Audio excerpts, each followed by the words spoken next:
Hello and welcome back. At syempre pa, kahit nasa ang lugar man kayo naroroon, hangad natin palagi ang inyong kaligtasan, kaginhawahan at kapayapaan ng isip at kalooban sa lahat ng oras. Bukod sa mga balitang Pinoy, mga updates, mga kaalamang sinaliksik, mga tunay na kwento ng mga karanasan na available sa ating channel, ay kasali din minsan ang pagbibigay ng ating mga opinyon kapag kulturang Filipino ang pinag-uusapan. At dahil ako ay magbabalik bayan sa Pilipinas ngayong taon, ay bigla kong naalala ang isang issue na ako ay medyo napapaisip kong minsan. Alam niyo ba yung tinutukoy na Filipino Human ATM? Oo, ito yung pag magbabalik bayan ka sa Pilipinas ay marami at abot langit ang expectations ng mga kamag-anak at kapwa mo sa'yo. Madaming nag-aabang na magpamigay ka ng pera o mga regalo as if talagang close kayo mula noon hanggang ngayon. Close family ties at marunong makipagkapwa-tao tayong mga Filipino, kaya ang pagbibigay ay hindi madaling alisin sa ating kultura. Subalit maaari naman itong bawasan o limitahan, depende na lamang sa tao, kung ano ang kaya niyang isakripisyo para sa kanyang pamilya. Kung may mga ideya kayo kung ano ang mga ginawa nyo para huwag maabuso financially habang nagbabakasyon sa Pilipinas, ay pakilagay lang sa comment section ng video na ito. Walang masamang tanong o komento sa video na ito. Promise. Noong huling uwi ko sa Pilipinas, ay madaming kamag-anak at kaibigan at maski ibang tao na feeling close kami na nagbakasakali na makapanghingi ng perang pasalubong o basta pahingi lang. Palagay nila sa mga balikbayan ay automated teller machine o bangko na pwede silang mag-withdraw ng cash maski wala silang deposito o savings. Siguro, sadya lang talagang mahirap ang buhay sa Pilipinas, kaya ganun ang nangyari. Iba-iba ang mga paraan at estilo nila para makadiskarte sa mga balikbayan bago biglang magsasabi na pahingi o pautang. Yung iba, okay naman pagbigyan dahil may mga pinagsamahan naman talaga. Pero yung iba na wala namang kontribusyon sa buhay mo, na bigla na lang susulpot upang makadiskarte, parang nakakapagtaka. Hindi mo tuloy maiwasan ang makaramdam na para bang sinasamantala ang relasyon mo sa kanila. May bigla na lamang susulpot na kamag-anak, inaanak, kumare, kasamahan sa trabaho, kaklase sa high school, sa college at kung ano-ano pa, at ayaw umalis hanggat walang bitbit pa uwi. Hay nako, mapapadasal ka na lang. In fairness, syempre, sinubukan ko ding tumangging magbigay ng pakimkim o pasalubong. Kung wala na ako maibigay, ano naman ang gagawin ko? Dito na ako nakatikim ng mga nakakainis na pananalita mula sa mga tao na akala ko ay gusto lamang talaga akong makita. Harap-harapan sinabi sa akin na, nagpunta ako dito dahil akala ko may ibibigay ka sa akin. Wala naman pala. Sayang lang ang oras ko. Nagulat ako at nalungkot. Hindi ko malilimutan ang pangyayari na yon. Ang sinabi ng isang kamag-anak na hindi nakatanggap ng pakimkim o anumang pasalubong dahil wala naman akong maibigay talaga. 1 taon sa abroad, nag-aral ako, wala naman akong trabaho at pamilya ko nagpapakain sa akin. Ano naman ang maiipon kong pambili? Hindi kasi ako madamot kaya siguro ako nasaktan sa sinabing iyon sa akin. Filipino ATM ka pa rin ba? Oo naman. Sa prinsipyo lahat tayo. Kapag may kitang pera mula sa trabaho, deposit o investments at savings ang tawag dyan.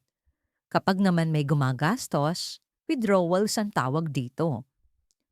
Ang kaibahan lang natin sa automated teller machines ay may isip tayo at puso. May kakayahan tayong makaramdam ng tama at mali. Noong nabubuhay pa ang mga magulang ko sa Pilipinas, oo, siyempre magulang natin, hindi natin matitiis.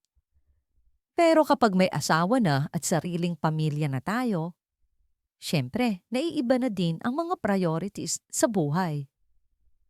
Ang mga sitwasyon sa buhay ng bawat Pilipinong balikbayan sa Pilipinas ay iba-iba. May mga sinuswerte, may minamalas, at mayroon ding mga walang nagbago sa buhay o sa ugali maski galing pa sa abroad. Sa kaso ko na uuwing mag-isa, masasabi niyo ba na okay lang ang mga ito? Ang aking sariling pamilya ay nakatira sa abroad din.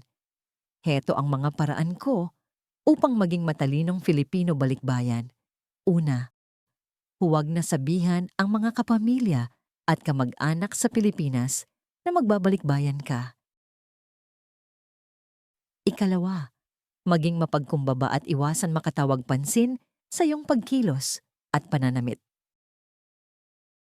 Ikatlo, umupa sa Airbnb o maghotel na lamang. Mas mahal magbayad ng utang na loob kaysa sa upa sa pagtira pansamantala sa ibang bahay.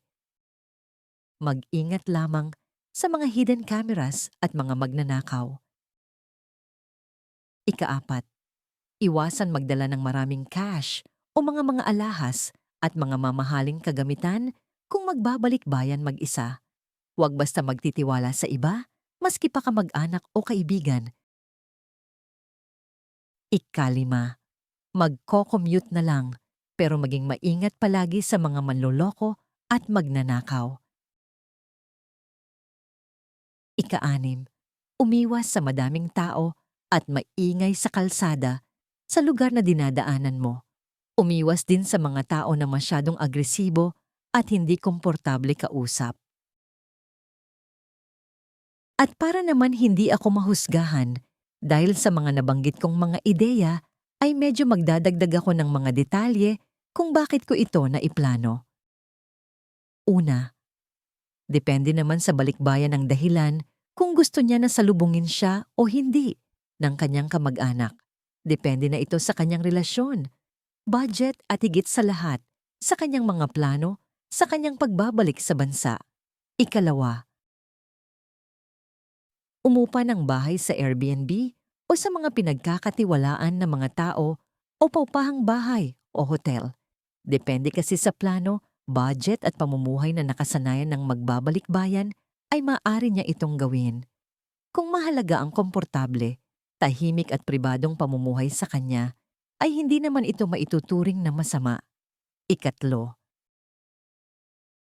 kapag nasa Pilipinas, ay totoo naman nakaka-enjoy din na gamitin ang public transport. It's the joy of experience kasi. At isa din itong paraan para masanay tayo makisalamuha sa iba't ibang mga uri ng tao. Madami kang maririnig, makikita, maamoy, mararamdaman. Yung mga senses mo lahat ay gumagana kapag namamasyal at naglalakbay using the public transport. Ang problema kasi ay minsan, sa ating pagsakay sa mga pampublikong sasakyan ay may mga driver na abusado sa mga pasahero. May sobrang mangontrata sa presyuhan, labis kung maningil ng pamasahe at may mga ayaw magsuoli ng sukli. Pero swerte-swerte din naman ang pagsakay sa pampublikong sasakyan, kaya maging maingat palagi. Madaming pagbabago ang nangyayari sa mga tao at sa ating kapaligiran araw-araw, kaya iba na ang maingat sa lahat ng oras, lalo na sa mga lugar na hindi mo kabisadong puntahan. Sigurado, panibagong adventure na naman ito sa mga uuwi sa Pilipinas. Ikaw, paano mo iniiwasan o binabawasan na maging Pinoy Human ATM kapag nagbabakasyon ka? Hanggang dito na lang muna ang ating kwentuhan sa ngayon. Huwag niyo kalimutan na mag-like at mag-subscribe. As always, have a very nice day.